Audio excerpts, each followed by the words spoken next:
YouTube says it will ban misleading election-related content. YouTube said on Monday that it plans to remove misleading election-related content that can cause, quote, serious risk of egregious harm, end quote. The first time the video platform has comprehensively laid out how it will handle such political videos and viral falsehoods. Ladies and gentlemen, are we reaching the point in time where YouTube finally says we will censor, and we will censor all who create serious risk of egregious harm because they uploaded misleading election-related content? Because if we have, it is the end of CNN on YouTube. It is the end of Rachel Maddow on YouTube. It is the end of, not CNBC, they're actually a pretty good one, MSNBC on YouTube. It is the end of PBS NewsHour if they're going to get rid of misleading election-related content, because it was those sources amongst more. Bite my tongue. I was going to say Tim Russert. Bite my tongue. Sorry. Meet the Press and its current host, who swam in the deepest of waters of Russia collusion, when in fact, no collusion. And it was those that swam in impeachment, and will swim to the top and gasp for air on Wednesday when it's acquittal. But the point being, YouTube says it will ban misleading election-related content. Let's see if they really do. Will MSNBC be stricken? Will CNN be stricken? Will PBS NewsHour be stricken? Let's see if they live up to their promise. It says down here, right here, ladies and gentlemen, if you're not wearing a diaper and you have a sensitive bladder, protect yourself, because here it comes. She added that YouTube would be enforcing its policies without regard to a video's political viewpoint. Now, if you're laughing so hard you can't hear me right now, I get that. I understand. I'll wait for it. I'm waiting. It's okay. No, it's okay. Keep laughing. It's all good. I get it. I'm going to say it again, so I hope you're wearing protection down there. She added that YouTube would be enforcing its policies without regard to a video's political viewpoint. Are you going to be okay? Do you need to do CPR?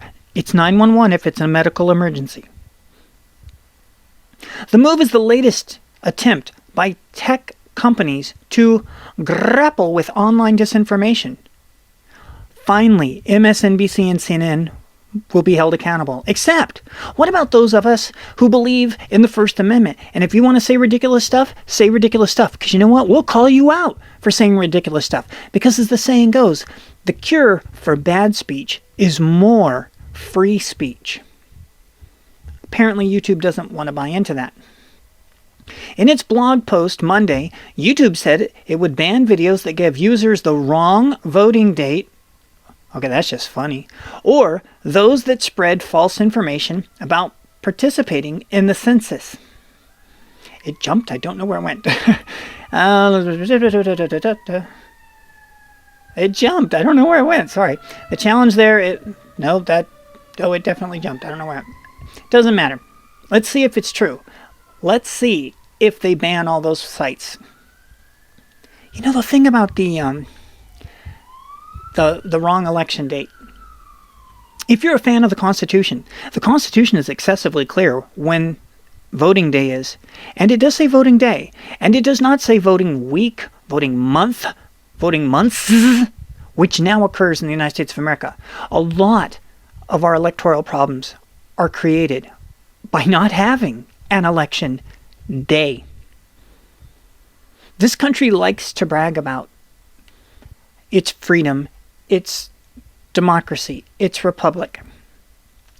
Well, if you really like your democracy, and you like your republic, and you like your freedom, and you like your rights, then you would take the time to go vote. In other countries, they put a stamp on your thumb so that it's obvious you voted that day, so you can't vote again. It would seem logical that those same places also make sure you have an identification to vote as well. Because in the countries that aren't the free-loving, republic, democracy-loving countries, they have guards there. from the United Nations. They stamp your thumb. They check your ID. And in America, we don't do any of that. We don't do any of that.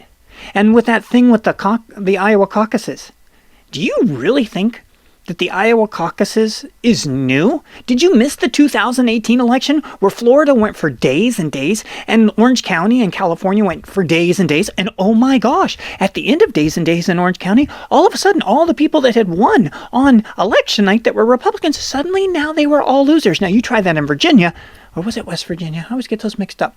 They made them redo the election because they were ballot harvesting. But in California, it's completely legal. And the Democrats keep winning when there's ballot harvesting.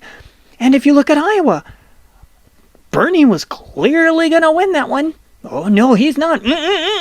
And we shall not tell. So isn't it strange that for the first time, that polling representative didn't release the polling results for the Iowa caucus?